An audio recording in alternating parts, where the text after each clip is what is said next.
I'm Nick Newton, joined by Will Miles. Welcome to Stand Up and Holler on tonight's episode, which we might as well call the Transfer Portal Special. We'll highlight Goodwin along the offensive front, Carroll in the backfield, Nunnery on the second level, and we'll wrap up by previewing Will Miles' upcoming article on the 2023 recruiting class.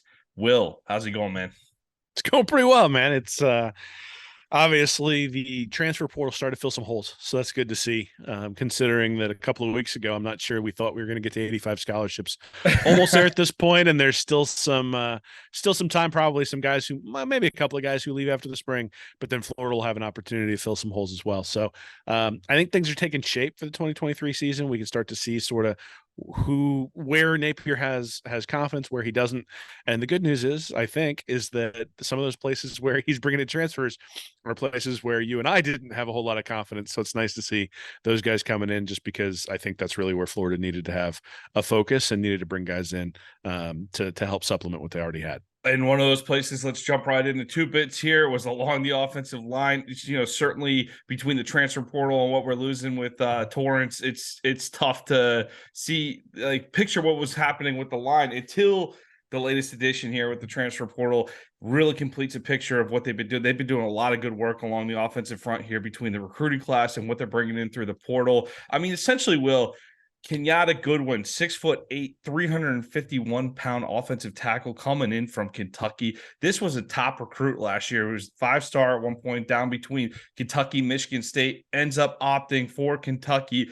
Didn't get much playing time up in Lexington this past year, though. Mostly a guy that played on special teams and really could not fit into a rotation, Will, that wasn't particularly great in the first place. It was not a great line, which tells me probably some issues with picking up the offense. Probably it was, by the way, offensive coordinator out of there this year. Maybe that's one of the reasons why you're not getting a guy like this on the field getting this type of playing time. But big pickup here for the Gators with Goodwin, third edition through on the offensive line through the transfer portal, highest rated recruit of the Mark Stoops era up there in Lexington. And Will, I mean, this is a guy, huge potential with a player like this. And even though he did not see the field in Lexington, I absolutely love this pickup for Billy Napier and his staff, and definitely a project type of player. This isn't like we talked about Waits, a guy like Waits, right? Total project from start to finish, right? This is a guy that's a little bit of a project, but could have huge payoff down the line. Well, I mean, he's the highest rated recruit Billy Napier's ever gotten. So, Right. so we're not exactly brain surgery here to say that this is a good pickup for Florida, but specifically offensive tackle. Guys don't get rated as high as Goodwin did at offensive tackle, without having elite physical skills. Right now, there were some concerns, I think, at Kentucky that we've heard about work ethic and, like you said, picking up the offense and those sorts of things. But look, you got to take flyers when you're as thin on the offensive line as Florida is. You got to take flyers, and if you do that with guys who have significant potential and significant physical skills, then it's going to be a question of, can you harness those physical skills? But left tackle is one of those positions where if you don't have elite athleticism, you're going to struggle. Look, Richard Garage was very good out there, but he wasn't great. And one of the reasons he wasn't is that he was a good recruit, but not a great one. He was like, I think like 50th, 60th, 70th, somewhere in there. He was not that guy where you just go, this is a franchise left tackle. This is a guy who could be a first round draft pick in the NFL. Goodwin profiles that way, assuming he can build into, assuming that Napier and Sale and those guys can really build into him what he needs in order to succeed. But look, I mean, with Cam Waits going out with an Achilles tear, he's pretty much out for the year. So he was somebody that you sort of looked at and said, if Napier saw something in him, brought him from Louisiana, had him on the bench for a little while, but he's working in there, working into that rotation, comes in at guard in the bowl game. You figured Waits was a guy they might think about shifting out to left tackle with Garage leaving. Goodwin basically fits right in. And when you think about who they picked up, it's interesting because they picked up Micah Mazuka from Baylor through the transfer portal. He's going to come right in and be a starter at guard. He was a starter at guard last year at Baylor, basically the second ranked guard in the country behind Osiris Torrance. Like, he's a plug and play, right? Then you got Damian George from Alabama, a guy who's been competing with all those offensive linemen at Alabama, hadn't really been able to crack the lineup significantly. He did a couple of years ago. Last year seemed to lose favor there with Nick Saban. At the same time, this is a guy who's going to go in there and potentially be a very good backup or compete for starting. But you've got two guys who are very pretty much sure things in terms of, they're going to be able to play on the offensive line and play fast. And then Goodwin is the upside guy, right? He's the guy that you look at and say, it might take some time to get him into the lineup. But once you get him into the lineup, the expectation is that he's going to be great. And, so it's interesting that they've gone a little bit sort of sure thing with a couple of transfers. And then they've taken, and I don't want to call it a flyer because the guy was ranked like, in the top 30 2 years ago. At the same time, you know, those guys don't leave places without reasons for leaving those places. Sometimes it's a fit with the I was going to staff. say, Sometimes it's exciting profile overall, but you have to ask the question from the Kentucky vantage point: why aren't you getting on the field? Why are you even an option on the market right now? Right, well, and and so I mean, that is a real question to ask. well, and I On think if you guy look at like Florida's this. history of bringing in 5-star recruits and what happened to them, DeMarcus Bowman, we were all very excited about, didn't contribute much at all. Lorenzo Lingard, we were all excited about, didn't contribute much at all. And so there's an evaluation component to understanding who you need, who needs to be on the roster, why someone was limited in a place that they were. But look, there have also been a lot of people who've transferred after their freshman season this year because of NIL, because of the changing dynamics in college football, because you don't get penalized for transferring that one time. And so, just to say, oh, well, he didn't make it on the field against Kentucky. I mean, look, playing left tackle in the SEC is difficult. And he's been the best player on every team he'd been in probably since he was like 8 years old. And so you come in there, and who hasn't made stupid decisions when they were a freshman in college, when they first get off to college. And look, if Goodwin sort of got off on the wrong foot with the staff, all of a sudden now you've already got one foot out the door because of NIL, because of the transfer portal, all that sort of stuff. And they're going to look at that and say, well, why are we going to pour into this guy if we think he's looking to maybe go someplace else? And look, Kentucky's a pretty good program. They've obviously beaten Florida a few times in the last couple of years, but there's a big difference between Kentucky and Florida. And so, Goodwin's upgrading at this point, and good for him. And hopefully he becomes a stalwart left tackle for the next couple of years for Florida.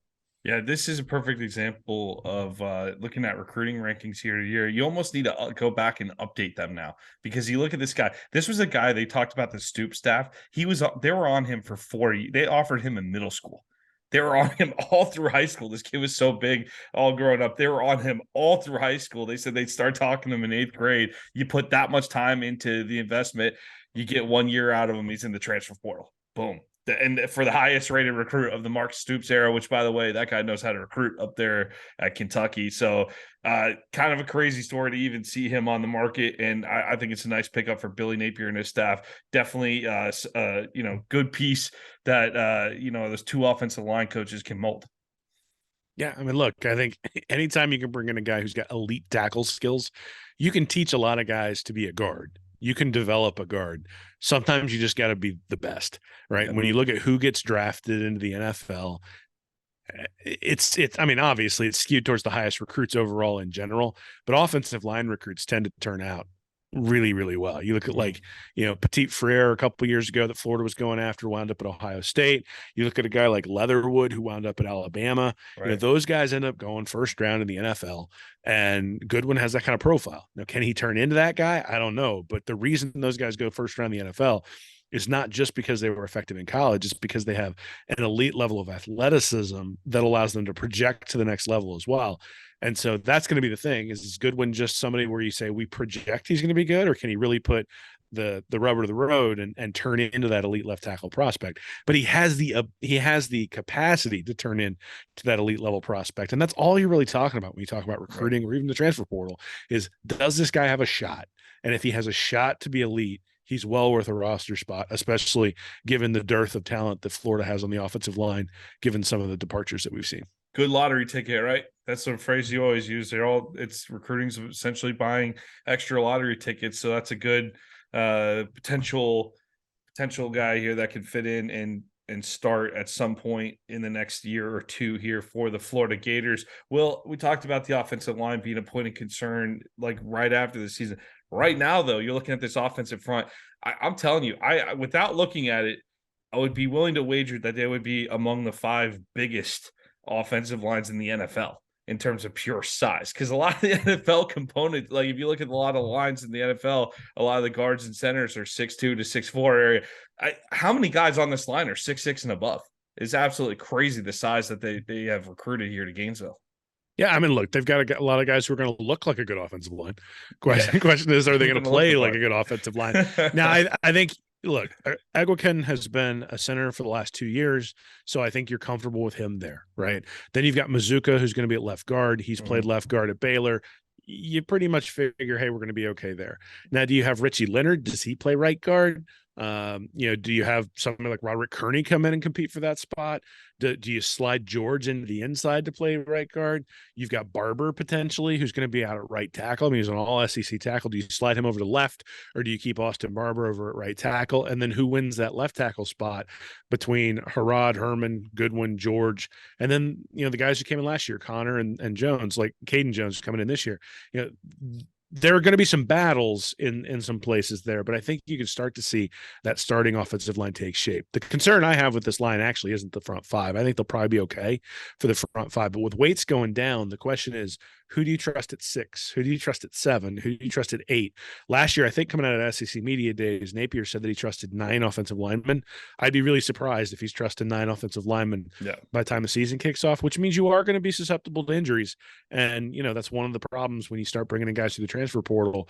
If those guys don't work out, you're going to really be struggling from a depth perspective. So, look, still a lot of work to be done on the offensive line. I don't know that they're an elite unit yet. Continuity means a lot on offensive line, and certainly there isn't much of that this year as Florida tries to replace 80% of its offensive line. But given who left, given who they needed to replace, and given who they've brought in, I think you could be pretty comfortable that the offensive line is going to at least be serviceable. And it's going to need to be, because Anthony Richardson covered up some sins last year from the offensive line that Graham Mertz or Jack Miller or Max Brown just aren't going to be able to cover up.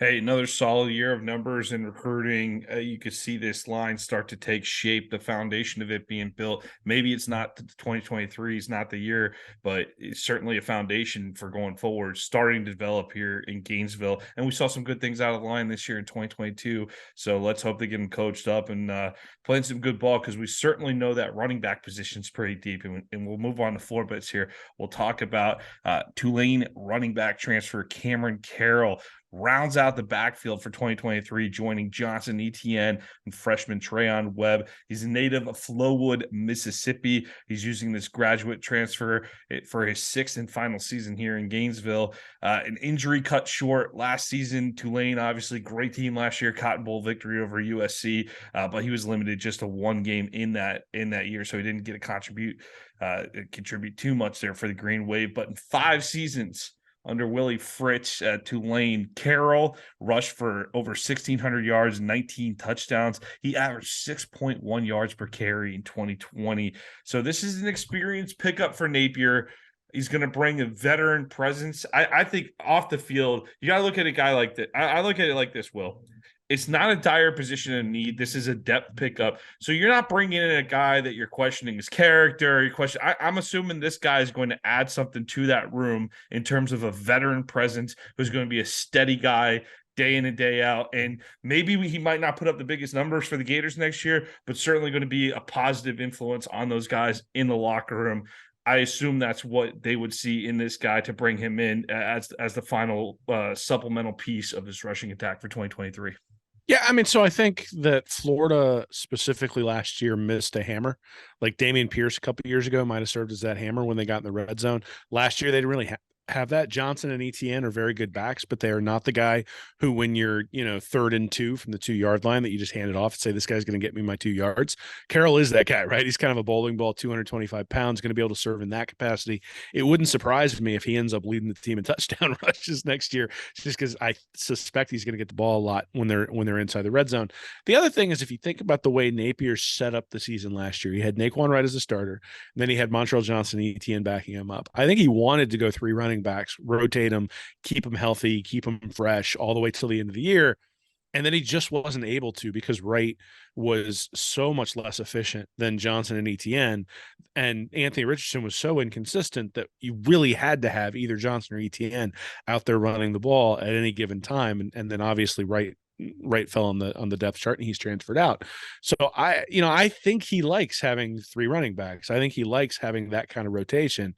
And so Carroll's going to get some run here, right? I mean, you got Trayon Webb coming in the recruiting class. Obviously, he's not afraid of playing a freshman, so Webb's going to be competing as well. But look, I mean, you get one guy nicked up, right? Montrell Johnson hopefully doesn't, but let's say he sprains an ankle or something. You just look the other day at Patrick Mahomes, right? Ends up getting a high ankle sprain. And if this wasn't the playoffs, he'd be missing 2-3 weeks. You see that with a running back all the time. Those guys get rolled up on, and all of a sudden you got somebody limping, and you'd love to keep him healthy because you got LSU and Georgia late in the season. And when you're playing, New Mexico State or Chaminade or whoever's up, or Chattanooga early in the year, you'd rather spread those carries out a little bit more. So look, I hope nobody gets hurt, but running back is a spot where people get dinged. So having Carroll there, somebody with experience who's averaged over 5 yards a carry and has a little bit different skill set than Johnson and Etienne, I think sets up Florida to be able to use three backs and be able to hopefully be a little bit more successful in the red zone, because they weren't very good there last year. Yeah, I'm not gonna lie, you sidetracked me with that Mahomes swipe there. I didn't talk about your Bills getting absolutely destroyed by the Bengals, and yet I gotta relive Chad Henne driving the ball about 97, 98 yards and ruining another Jacksonville Jaguars football season. I can't believe that happened, man. I cannot believe that happened. Almost a pick on that drive too. Anyway, this is not a Jag show. I'm not gonna. It's not my fault you bring it down. chose to be a Jaguars fan, man. You Hey, knew what you were man, getting they into at the finished on time. the same weekend as the Buffalo Bills, so you just remember that. All right, so we'll move on from that here. Nice pickup with Carroll coming over from Tulane for that fourth running back position. Really, like you said, I'm with you. I think he's probably slotted in as that number 3 spot right now until Webb proves himself. But we didn't talk about ETN in a high contributing capacity for year one coming into the season, and look what he did. So maybe Webb works his way up. We'll see how it goes, but it seems like we got 4 capable backs there now for Napier's offense, for a guy who likes to run the ball a whole lot. All right, let's talk about that linebacker room. Another room that's been pretty lean, that has been thoroughly addressed in the transfer portal now. Manny Nunnery coming over after 31 games over 4 years with the Houston Cougars. More experience for this linebacker core that desperately needed it. The linebacker from Pearland, Texas, has 2 years of eligibility remaining, and he's the third transfer to join the Gators this offseason at linebacker. In 2021, he emerged as a key special teams player and led the country with 2 blocked punts and 3 blocked kicks. He played in 9 games last season for the Cougars, recording 46 tackles. I love this quote by one of his teammates. They said, Manny Nunnery is a freak. He's as elite as anyone as I've seen athletically. He can do anything athletically, and he can play ball at a really high level. He's likened to a new age prospect with an above average set of coverage skills for the linebacker spot. So they expect him to really fill in at the will position for the linebacker on the weak side. Well, look, I mean, Nunnery was a guy that they brought in to Houston as a safety prospect, moved into linebacker. So you're talking about a guy with speed, right? And you're talking about a guy who had 46 total tackles last year, 3 for loss, 1 sack, 2 pass defense, all the special team stuff that you already mentioned as well. And honestly, if you looked at the linebacker position with the departure of Ventrell Miller and the departure of Amari Burney, you looked at it and said, "Whoa, like that's rough." So you got Derek Wingo, who had to have surgery this offseason. You had Shamar James, who's really good as a freshman, but still just a freshman. You got Scooby Williams, who was sort of spot time from time to time. You got Jaden Robinson coming in through the through the recruiting class. Yep. Then you got Deuce Spurlock, a recruit from Michigan, or a transfer from Michigan, but he's really kind of a long range developmental prospect. Then you got Taraja Mitchell coming in, a guy who was a high 4-star recruit years ago for Ohio State, but is now transferring in after not playing last year. You look at that and go, all right, we need more depth, right? Now with Mitchell, Nunnery, Wingo, and James, I think you got 4 linebackers that you're going to be able to rely on. If Scooby Williams or Jaden Robinson or Spurlock step up, then all of a sudden you've got 5-6 linebackers deep. We haven't had more than 2 linebackers that you could actually rely on since maybe David Reese was there in the center. And that was what? That was the McElwain era when David Reese was coming in there. Yeah. So but that's the last time I can remember saying, hey, and even then Reese had some limitations, especially when it was in coverage. Look, Ventrell Miller is a pretty good player, but he had limitations when it came to coverage.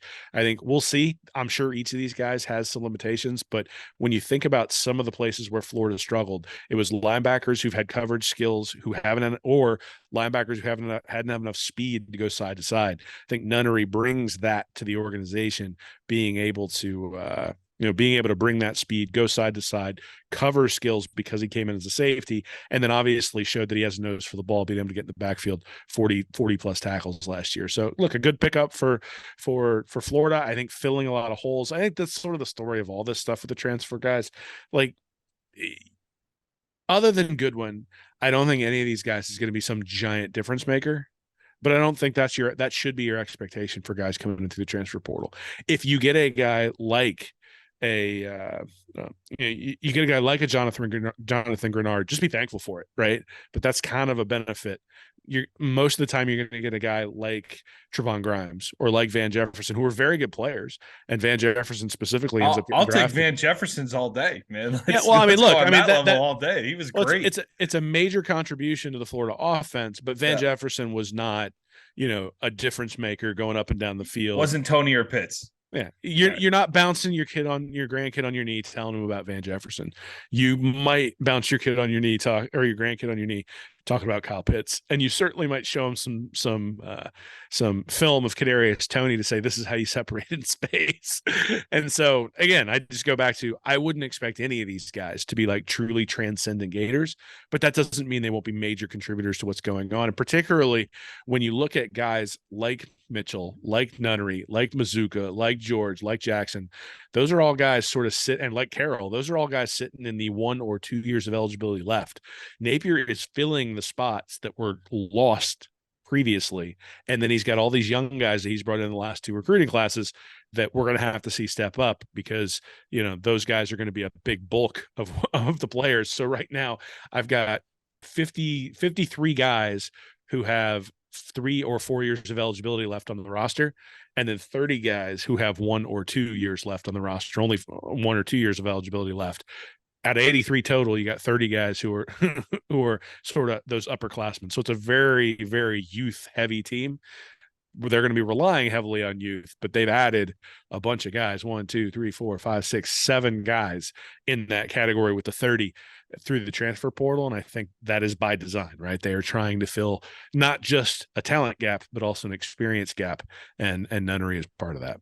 Yeah, you use the word maybe none of these guys are going to be transcendent, right? Like, do you have to be transcendent to improve what we've seen over the last couple of years out of this linebacking core and this defense? I mean, really, even if you look at the quarterback play, Anthony Richardson, we love his ability, the potential of Anthony Richardson, right? But we didn't get to see that potential game in, game out. So even like someone you look at Graham Mertz, who I know none of us were throwing parades for the fact that Graham Mertz is looking like the guy, right? But if we get maybe you get like a 7 out of 10 every game versus like an 8, a 4, a 6. Like maybe you just get that 7 out of 10 out of some of these guys week in and week out, that maybe 7.5 out of 10. And that steady consistency can build a little bit where you don't drop the stupid games like a Vanderbilt. And maybe that's the improvement we see in 2023, where we're not looking at this roster as any type of chance of winning the SEC this year, but maybe we get too down on it sometimes, and there is some level of hope or optimism going into 2023 that some of this stuff might level out a little bit more with pickups like this. Yeah, I'm not down on this roster in terms of being able to go 8-4 and 9-3 on a fairly regular basis. I think you get down on it when you look at what Georgia's done over the last few years and say comparing the two is like comparing apples and oranges. And that's okay, right? It's going to take some time to build things into where you need to be, but if you go in with an expectation that we're going to compete with Georgia next year, I think you're going to be disappointed. If you go in with an expectation that these guys are Napier's guys and should help us in those games that Florida has always won historically against South Carolina, against Kentucky, against Missouri, against Vanderbilt, like, look, if they sweep the East except for Tennessee and Georgia, that's a good SEC season next year. And then you got LSU, and who's the other team from the West they're playing next year? Arkansas. Let's say you go 1-1 against LSU and Arkansas. Mm-hmm. You go 4-2. All of a sudden, 4-2 in the East. All of a sudden, you're 5-3 overall in the SEC. You've got the 2 cupcakes on there. You're at 7-3. What happens at Utah and Florida State sort of dictates the quality of the season and how you feel about it. And look, I mean, I said this when we came into the game against Florida State last year. I'd rather be in Florida's situation than Florida State's, given how they've recruited and those sorts of things. So, look, I think, and we're going to get to it in a dollar, that there are definitely things that need to be improved on the recruiting front and on the roster front. But that doesn't mean that this team is going to be chopped liver. I think they're going to be very good in certain aspects of the game.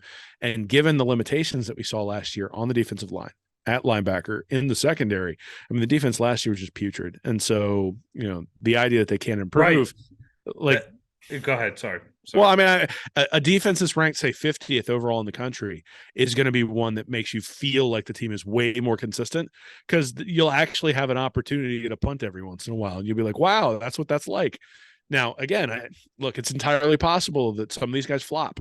And if they do, well, then you're probably looking for new coordinators next year, because you can't have two flops like that in a row at Florida, especially on the defensive side of the ball, and survive for very long. But, I don't expect that to happen. I expect the defense to be better. I think what you said is that the upside of all of these guys is probably limited, but the floors of a lot of them are also going to be, pretty high as well. And so, if these are all guys who deserve to be at Florida, I think you could say there were probably guys on the defensive side of the ball last year that were not necessarily SEC caliber players. Right. And, these are SEC caliber players who are being brought in. Now they're going to have to be trained and taught and disciplined and all those sorts of things. And, we didn't see a lot of that last year. And so I'm hesitant to say, oh, yeah, it'll definitely happen.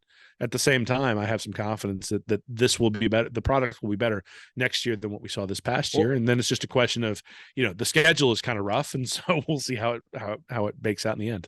And so some of these guys from last year, we had seen them roll out the last 3 seasons, and we knew what it was. I'm excited to see some turnover this year. I'm excited to see some guys that are going to come in that we haven't necessarily seen in the system, where it could be new opportunity. I mean, I guess that's part of the hope too. Like you said, let's see if they can come in and raise the floor this year.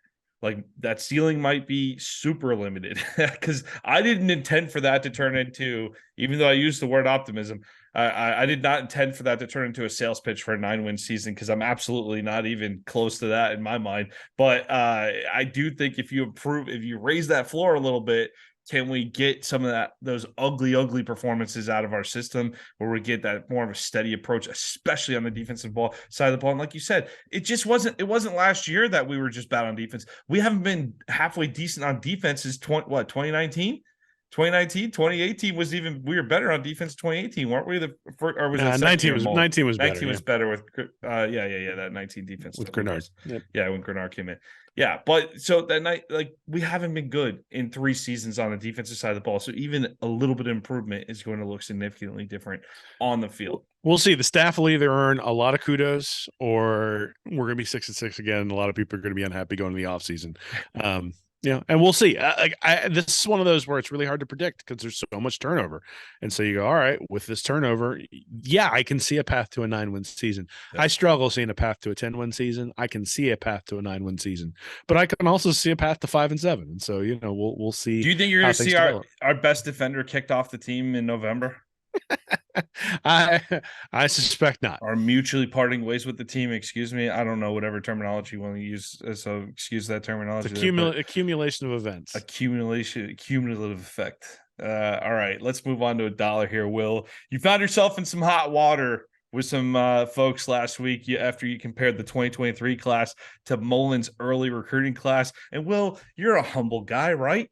You go back, you wanted to challenge that idea. You presented it, you got criticized. So you took a look, you went back, you took a look, and on the surface, some said you were being overly negative about the class, but you sat down and you put numbers against your claim, and we'll be presenting them in an article coming up on what day on Read and Reaction? It's going up. It's going to be up on Thursday. It'll be up or on Friday. It'll be up before this episode's up. So It's up on Read and Reaction right now. So go check it out on Read and Reaction. So unfortunately for all of us, you might actually have a point. I thought I was being a little bit hyperbolic calling this. This was after Jaden Rashada left the class, and I was like, "Oh, geez, this is a Mullen class." I said on Gators Breakdown last week, and look, people like taking what you say out of context from time to time as well. I don't think they did in this one. I was actually saying, yeah, this is kind of a damn Mullen class, and it's not specifically. You look at 91.87 as a 24/7 rank, but it is 13th overall. in the nation and sixth in the SEC. Those are kind of Dan Mullinish numbers. There are 2 top 100 guys. There's 9 guys between 100 to 300. That's better than any of the classes that Mullen had.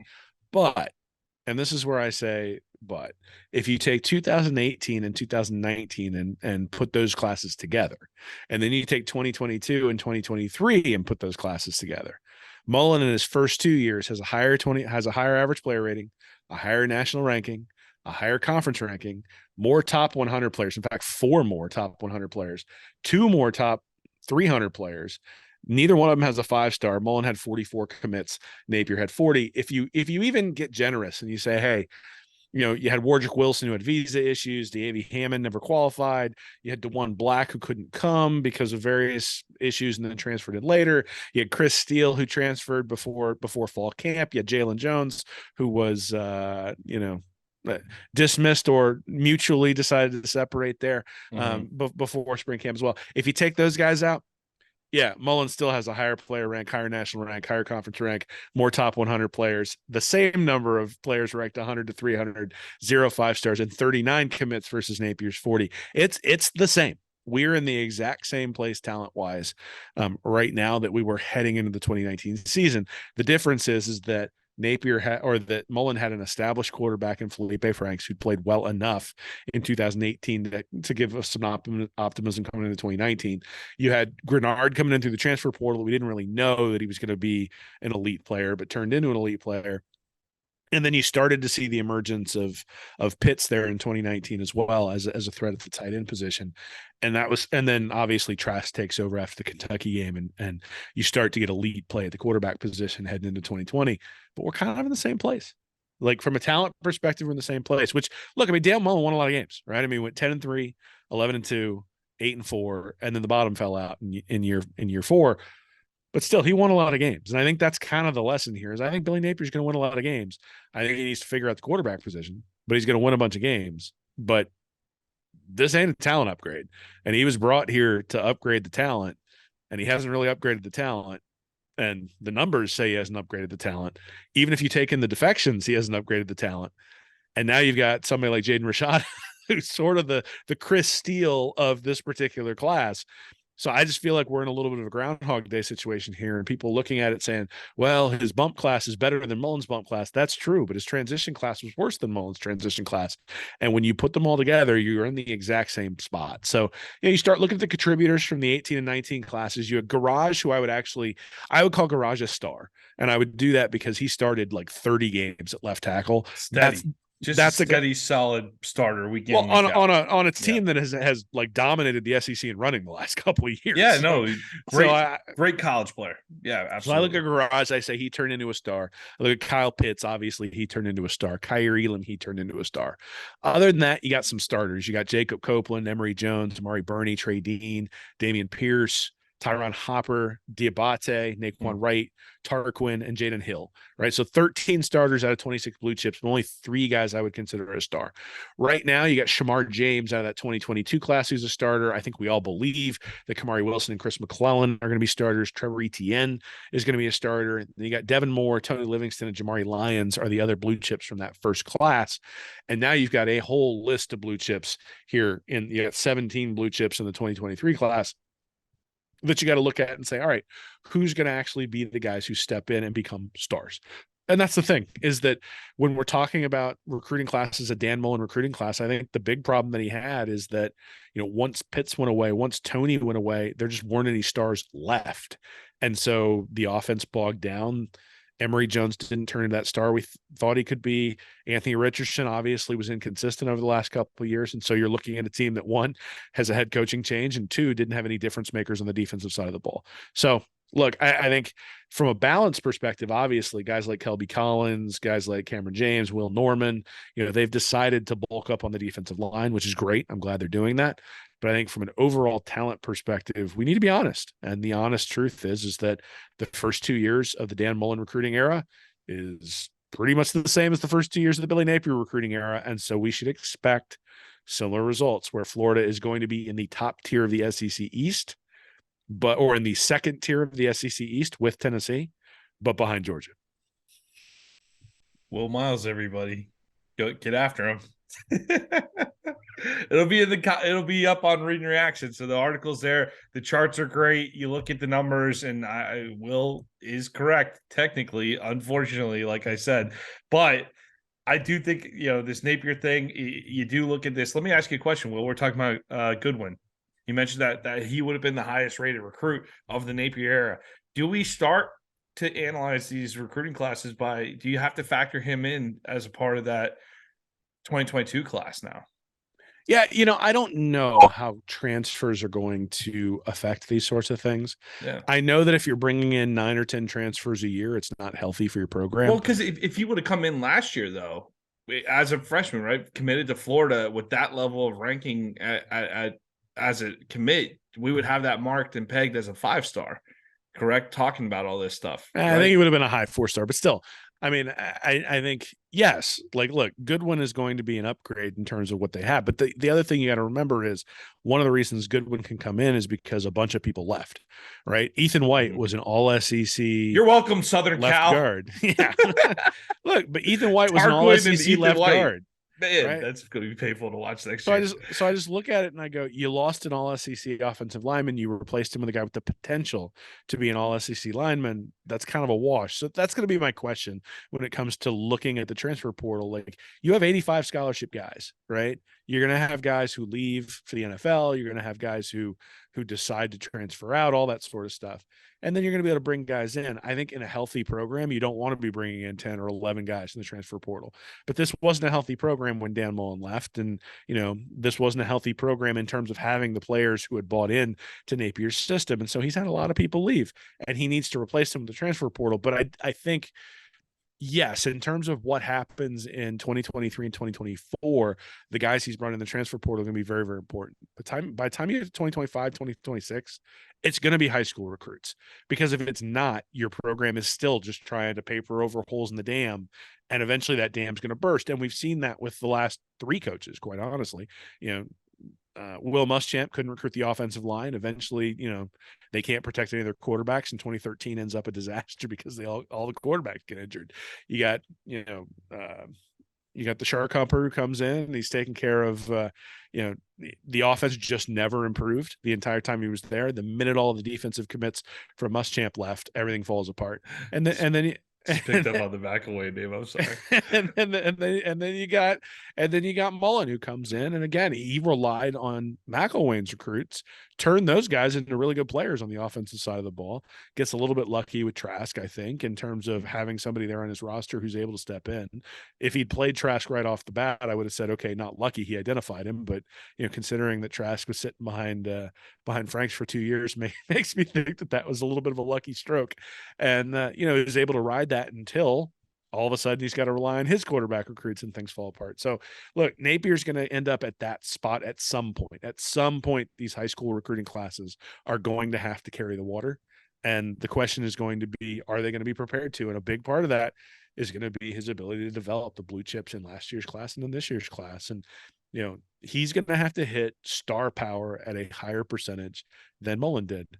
And I don't know that he's going to be able to do that. I think history says that that's a tough ask, but at the same time, I think Florida's going to win a bunch of games along the way because these are not bad players. They just aren't the surefire, hey, these guys are going to the NFL. Day one, they step in, they kick butt. And that's sort of what we've seen is necessary in order to win the playoff. And, we'll see what happens in Florida. All right. That's up on Reading Reaction. Go check it out. Will Miles' latest article on the 2023 recruiting class. Hey, Will, another episode in the books here. We'll wrap it up with that. Any announcements before you want to go? No, man, I think we're just hard at work on our preseason magazine. So, certainly be on the lookout for that. We're going to have that out there around Memorial Day. And, we appreciate everybody who supported us last year. We're going to do it bigger, better this year. All right. Another episode in the books here. Thanks for the support, everybody. Thanks for tuning in. We'll see you next week for Will Miles. I'm Nick Knutson. Go Gators. Thank you for watching this episode of Stand Up and Holler. Be sure to subscribe to the Read and Reaction YouTube channel. Join our Patreon community at Read and Reaction for bonus content each week. And check out our website at readandreaction.com. I'm Nick Knutson, joined by Will Miles, and as always, go Gators.